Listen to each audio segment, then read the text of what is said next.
Hi you guys, welcome back to my channel. Hold on one second, I gotta take my headset off. I'm Goddess Quita. The sound might sound different because I had to take my earbuds off. But I'm Goddess Quita, you can call me Quita, either one would do. I answer to both. I have been getting a lot of downloads and stuff, and oh my god. Okay, so what's going on is like a lot of y'all are not getting REM sleep, and they're doing this on purpose. A lot of y'all not getting REM sleep, and they're doing this on purpose. It's to stop you guys from connecting to the spiritual world because they understand sleep connects you to the spiritual world, and if you're not connected, then you can't really get messages from your higher self. I mean, it's still possible for you to get little messages here and there, but you're not getting the full strength of the messages, the full understanding, or you may be getting bits and pieces, and that's because you're disconnected from REM sleep. They're doing this on purpose. And another thing is, I used to wonder. Okay, I went to my daughter's promotion today, well yesterday, because it's like 12 in the morning, and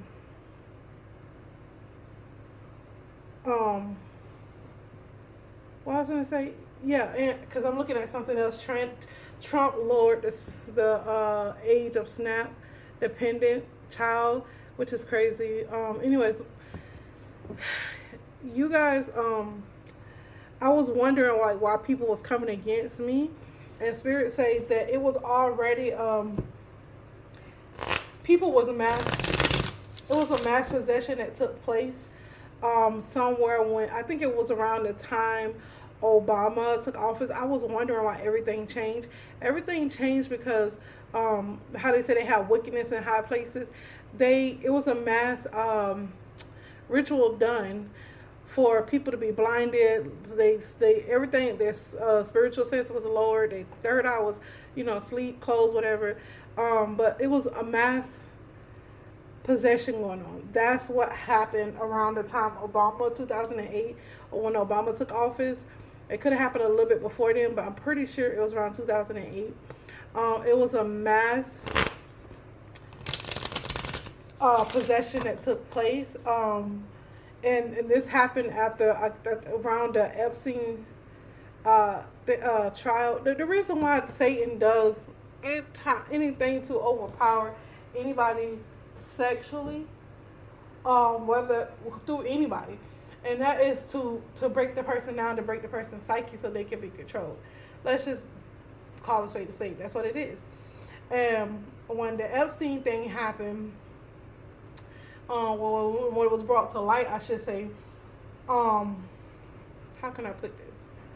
It was they do that to implement so that even if you're a victim, if you don't heal, they know that demons can take over your aura, that your mind not and they don't all the time have to be demons. Like witches and warlocks can come in and control your mind, and like if they do an anger spell, it's going to work on you really good. You're going to work for Satan really well. You're going to work for the kingdom really well. And like say and then say they want to put a narcissistic mindset on everybody.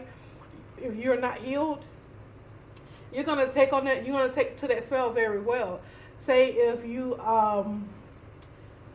if they want to do energy harvesting, well, you already disconnected from your higher self because you're not healed. So what they're gonna do is you're gonna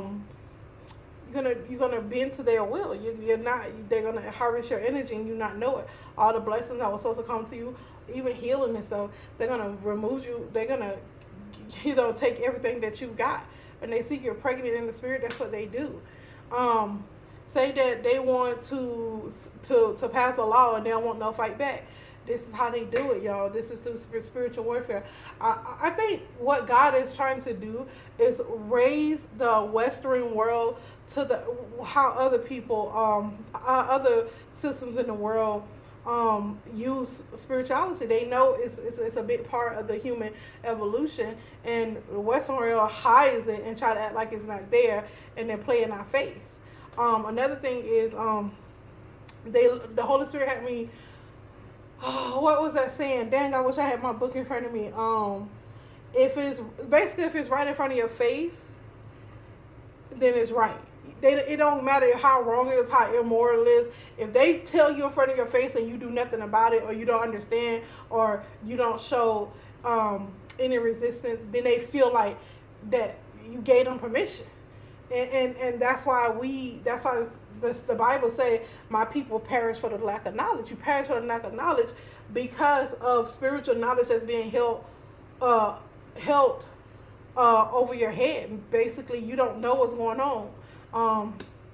Spiritual knowledge and rituals that you don't know about, and it's just because they disconnect you from your higher self. If you pray every day and know how to that's why a lot of Christians who I won't even say Christians, just people who pray in general, who believe in God and pray in general, they are more connected. They will be more connected than anybody, per se.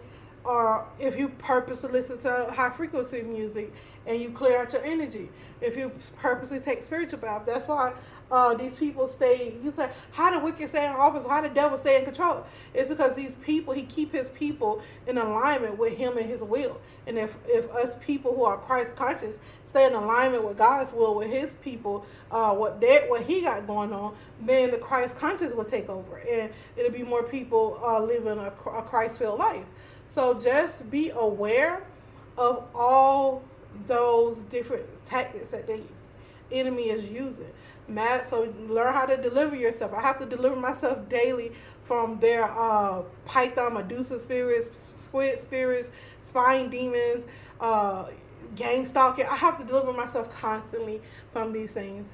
And a lot of people, you do get tired, and that's when the Holy Spirit come in, God come in, and you be like, that's when I go, Lord, I give it to you. I can't do it right now. Just let me sleep. Just let me recharge, Lord. And that's what the Holy Spirit is there for. That's why you need to believe in a higher power than yourself when it comes to angelic power, but benevolent power, things that's not going to hurt the greater good at all. When you believe in that type of higher power, then that higher power comes in, and it shelters you, and it keeps you from that. Like he said, he'll give his angels charge over you to keep you from hitting your foot against the stone. That's exactly what that means. So you won't triple, you won't fall, they'll hold you they'll shield you until you're strong enough to be able to walk by faith again, and not by sight, because we are human. We can only do so much. But when you live in the spiritual life, God comes in to renew your mind, and he can renew your mind daily, hourly, weekly, however it needs to be renewed, whatever season you're in. And this is where a lot of us Christ conscious, I won't say Christians because that's more of a religion, but Christ conscious people, we fall short because we forget that God is a regenerator. The Holy Spirit, the Most High God, is a regenerator. That's one of the 13 keys of being Christ conscious, that you have regenerated. How do you tap in that? By giving it to God, by giving your worries to God, just like, I can't deal with this, and just let it go. And then guess what? You feel your burden is, you're light. You'll feel light again. Satan and demonic people only want you to be burdened. The Holy Spirit wants you to be abundant and be fruitful and multiply. The Most High God wants you to be abundant. The angels want you to be abundant and fruitful and multiply. That's what we're here to do. And it doesn't mean in just one area of life, all aspects of your life. He said, I made you wonderfully and beautifully. You're wonderfully and beautifully made. No matter how you look, if you believe that and you take on the spirit of love, which is the spirit of God, then you are wonderfully and beautifully made. Now, if you take on the spirit of Satan, I mean, what you want? Satan, he think being ugly, and doing all that, and the demons foaming out the mouth, that's cute. That's what y'all want. But now he has to hide it because he know that people lust with their eyes and stuff. So he has to dress it up. He has to make it look cute. But we know that Satan, we know we can, like, it's a show that's called Evil, and the little nun, she can see it. You know when I didn't think there was I wouldn't say nothing that nuns didn't have a purpose, but the more I live, the more I see why it is good to live a holy life. The more why I see it's good to leave your yoni energy, your sacred energy for men, your little, how can I say it? Because some of y'all ain't little down there, so let me not say little, because baby, hey, Your yoni energy, your sacral energy is sacred. It's called a sacral chakra for a reason, because that area is meant to be sacred. You should only have people, a person on there, I feel like one at a time. And I'm not talking about an orgy or anything like that. I'm talking about in line with the Holy Spirit. Sometimes we be with people for a season, and sometimes it's a lifetime. But the goal is to align spiritually so you can be with your forever partner. And that's what the goal is. Some of us have many partners, some of us didn't, and it's okay. The goal is, are you in alignment with Christ now? That's what I'm looking for. That's what the Holy Spirit is looking for. And are you healing now? That's what matters to us. That's exactly what matters. That's why we like prodigal people too, because God don't have no respect to person as long as you're in alignment and your heart is in alignment with the Holy Spirit. But that energy is meant to be sacred. And that's why people are like, oh, you wear your spirituality as a badge. It's not a badge, it's an honor, because most people, look at the Diddy case. Look what being hypersexual got Cassie into.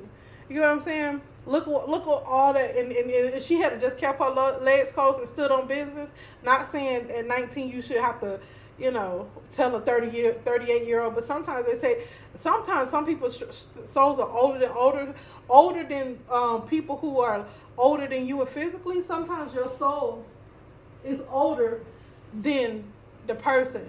And that's how my soul is. It was older than my birth mom who gave birth to me soul. And so a lot of times I would put her in her place and she would get mad and she'll come back and say, you was right. And sometimes it just takes having that courage to say, no, I don't want to do this. No, I don't want to do that. She just wanted to please him and be in love with him. I done been in love, and I know what it is to please somebody, but I never been in love to the point. And that goes to show you when you have love for fame, fortune, and not to use Cassie as a bad example, but we have more details on the case. And when you want fame so bad and fortune, but I don't know how her parents groomed her or raised her to think that that's the type of lifestyle she had to live, and then she had to do what she needed to do, because I wasn't there. But what you can take from what you know out of that is fame, fortune, and anybody that wants you to do anything against your soul. Like, she went against her own soul, and that's the worst thing you can do, is go against your own soul. When something is bothering you, then it's not right for you. Something within yourself is bothering you that bad, it's not right. It's something wrong, and you need to follow your intuition. You need to follow the Holy, because that's what's going to make you pure and keep you clean. That's what. And then you get what I'm saying? It won't have you so broken, and you won't have to be seeing a therapist every other day and put people in your outsiders in your business, which is okay if you need that type of help. But I've seen the psychiatrists before and people before, and I can say that if you have one that you trust, they do help. And like, this one helped me. I just talked to her 1 or 2 times, and then I was in college. I talked to her a couple of times, and she, I was in her class, so she got intimate details about me, and I wrote papers and stuff, and I was her favorite student, just because she was like, you're the only one that got the assignment. Most people live their life and don't never feel nothing. They just, I gotta do this, gotta do that. And I actually miss my mother. I actually told her, like, I didn't cry at the funeral, and she was the one that opened that gateway for me to express myself. She said, you're a little autistic, and I don't think you fully understood death. And I didn't at the time. I really didn't. I was 20-something years old and didn't understand death. I didn't. I know you weren't gonna come back, but how to heal, and that's an abandonment wound too, and this and that. And a lot of people go through abandonment wounds when their parents die. Well, some people in the mid-30s, 40s, 50s, 60 years old, they go through because their parents are they're deceased. Your parents are not going to live forever. People just don't live forever. So when that happens, that person abandoned you, not because they wanted to, but that's the circle of life, and that's something you have to deal with no matter what. And I just had to deal with it a lot earlier than most people, and so it actually made me stronger. I wish I still had my mother. I wish I could be like y'all. I'm like, I got my mom, I got my mother. Like, y'all see, let's post up together. But I don't have those opportunities. Those were taken away from me. And it has made me stronger. I can say that. It has made me a better person. And I can see if I was, I feel like if my mama was alive, I probably would have taken on more of a worldly approach, just because I had that type of security. And I think I would have been kind of led astray in a way. Not saying my mama would let me astray, but I've seen a lot of people, when they have everything that they need and want, they become monsters. And I don't want you guys to ever feel like that if somebody, if they can't see the good in you without you taking off your clothes, without, if a man can't see the good in you without you taking off your clothes, without you doing something strange for a piece of change or for exchange for his love, if he can't love you fully without first touching you, then you shouldn't be with that person. That's just point blank period. And I even had to learn that myself. I was with a man for a whole year. I was a virgin, and he just touched me, and I didn't let him penetrate. I didn't let him do any of that weird stuff to me. And I just thank God for the kind of mindset I have, and that I'm an individual, and I'm not easily influenced by others.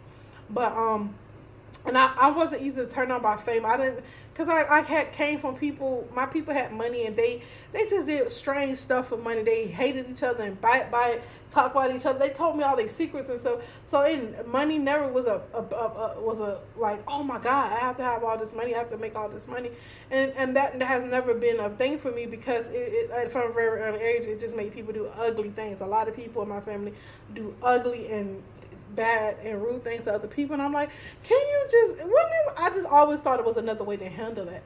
And so fame, drugs, all of that, I'm not saying don't do drugs, but it's a time and a place. Like, I have done some drugs, not no hardcore stuff.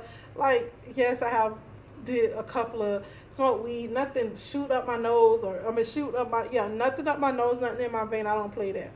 But I have done some other, pop pills and, smoke some weed and stuff. And because of my anxiety and because of my autism, I didn't know I had a problem. I had a problem feeling like I felt the emotion, but I had a problem getting them out. They were there, but they were stuck. And I would just go around life numb, and it was come from my mom's death, because I didn't never heal from it. So I was always numb. And so once I started realizing that it wasn't that I didn't need drugs to express my feelings. That's the only time I could cry and release myself. When I learned how to do that on my own through writing and talking to God and through the Holy Spirit, and it took me on a different path. And I just thank God for that. I was almost introduced into the industry at a very young age too. Well, not at a young age, at very early on in my adulthood. And I'm just so glad that God put so many roadblocks in my way to not be in the industry, because I could have been there. I could have been in the industry. I'm not even going to hold you. And I'm not saying because I was bad, I looked this good. There's nothing egotistical. I just saw so many instances where I was supposed to go be a model, I was supposed to go do this, and I was supposed to go do that, and it never happened. I'm like, why did I call this lady back, and why didn't I? And now that I'm looking at hindsight, I said, thank you, Holy Spirit, for the trials and tribulations you put me through, because who knows, I could have been that person. I could have been there doing those things. You get what I'm saying? And I just thank God I'm never that gullible to just for love. I don't know. I just never do too much for love. Because my mom, I don't know, she raised me not to be a people pleaser. And she was very strong. She stood by herself most of the time. And so it just taught me to be stronger. But we really have to, it's a way to bring up a child. And it just, God keep taking me back to the Bible. It's a path that you bring up your children in. And no, not all children is the same. But it's just a way that you bring up your children. And I feel like I just thank God that I didn't let my family, because my family is very karmic and very toxic, and they do stuff like Diddy, like not as bad as Diddy, but my family, my bloodline do a lot of that stuff. Like it's just what it is. They incest and all that. They do believe in it. They will do it, and they have done it. And I just never agreed with that type of stuff, and it just really made me sad, because it just, I don't know, I'm so sensitive when it comes to that stuff. People think I'm hard because, I hurt, but I'm actually a really soft person in real life. I'm very soft. But when it comes to being logical and thinking about it and being led by the Holy Spirit, I'm quick to pull up boundaries and say no. And people, a soft no hurt people than a hard no. If I was like, hell no, I'd be toxic. But if I say no, I can't do that, people, and then I just stand on it and be like, drink my soda, sip on my tea, and just wait on what's next. Because when you tell somebody no, like, people act out. I'm just that person. I'll say no firmly, but softly. I'd be like, no, that's a no. I can't do that. Thank you. thank you for the opportunity, and then I'll just leave, or I'll just wait for the backlash, because telling someone no, you do get backlash, and a lot of people don't like to deal with backlash, but I'm used to it because I like my boundaries. I like being who I am, and I don't like being manipulated. So I do get a lot of backlash from a lot of different things, especially from these schools and teachers and stuff like that. The way I raise my kids, I'll get a lot of backlash because my kids and I don't teach my kids to be people pleasers, and I teach my kids to speak their mind, even if it's difficult. If my kids can speak their mind to me, they should be able to do that to a stranger. And that's the type of kids that I raise. That's the type of, my mom raised me like that. Like, she never let nobody walk over me, and because I had a speech problem, my mom would come full out. And she got to come out in a piece of a nightgown to cuss you out about her daughter. That's what it's going to be. That's just who my mama was. And she didn't play by her kids. And I don't play by mine either. And that don't mean that I uphold my kids in the wrong. My mama didn't have to worry about that too much with me, because she knows. She was like, if you tell me something, I always listen to adults and stuff when they're right. And if I thought something was eerie, I'd be like, Mom, this person told me this. I just wanted to know what you thought about it, because I don't know what to think about it. It just seemed weird to me. And my mom, when I brought something to my mom, and my mom, they told you what? My mama had a gun. My mama did God give two, you know what? And baby, we need more moms like that. That protect their children. Not saying Cassie mama didn't protect her child. I don't know that. I'm just saying, especially boys and girls. You see, they're both vulnerable. You see with the Diddy case that they're both vulnerable. I feel like a lot of men that was put into situations with Diddy either didn't have a choice, or nobody had to never deal with somebody just being the way that he is and the way that he come off. It's just crazy, because I feel like a lot of our men wasn't ready for, you look good, daddy. They wasn't ready to be talked to like that. And I really think that's what took a lot of people off guard at first. But just drugging people and taking their manhood or their womanhood is just crazy to me. Everybody talk about all these cases. All this stuff is coming out with him being, violent and stuff.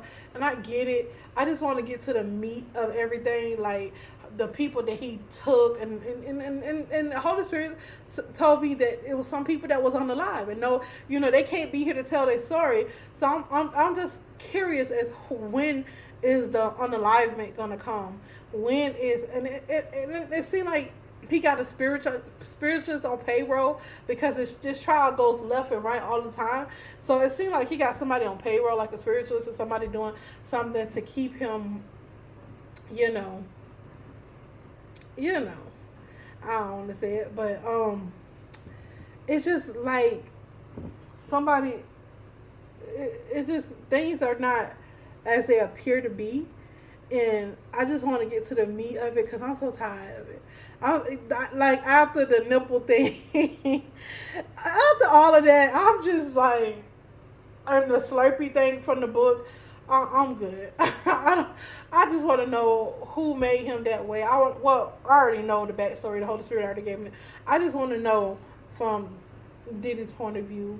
I want to know Diddy's story. I want to know what made him a monster. What made him this villain. I want to know from his point of view what made him that way. That's the bottom line. And he just need to be charged and just left in jail. Seriously. Even if it's his clone or himself, I don't care at this point. Just it's so mind-boggling until, like, who are all these people who? Yeah, I'm with the jury. Like, just the co-conspirator, everybody who upheld this behavior, lock their ass up too. We don't need none of them out. Lock all their ass up. And that's why I think Trump is like, they said something about Alcatraz. I don't know how true it is. Just put all of it in there. Because we can't put them on another planet. So we can just lock them, just lock them all up in there in the middle of the sea. And hey, I'm with Trump on that. Just put them all in there. Just put them all over there. Just all over there. Please. Please just put it all over there. Just wrap this up and put it in. Let's get the truth on out and just put them all over there. And it's not to be mean. It's just like, some shit should have never freaking happened. Point blank, period. Cassie should never been put in a situation by even though she was 19, 21, whatever, where she was manipulated to be with all those men. Point blank, period. Diddy shouldn't have as much power. Diddy is only one man. He can't have that much money. People can't have billions and billions of dollars and just expect for people to do what they want to do. It comes down to people morals. Americans need more morals. The people that was around Diddy, at least, because I know a lot of Americans and I see a lot of them, and they don't play the radio. Man, the people that don't play the radio, we don't be out there doing all that and being and so they don't get to meet people like us. They don't get to meet people with high morals and high standards. They don't understand what it looked like. They think if you got a lot of money, that's what it looked like. That's not what it looked like. If somebody's getting overpowered sexually by somebody, it's you standing up for that person. Hey, that's wrong, and defending that person. If you need to call the police or whatever the situation may occur. If somebody's getting beat, just take my life too. And people like, yes, because like that's another human being. That's a part of having humanity. Like, yes, if he would just have to dangle me, or I would come up to a situation where, Lord, help me get her out of here, and just praying for her. Sometimes it's just being a prayer warrior. It's not all the time that you got to put yourself in harm's way. Sometimes you do have to put yourself in harm's way. It depends on the circumstances. It depends. And so for so many years that this went on until all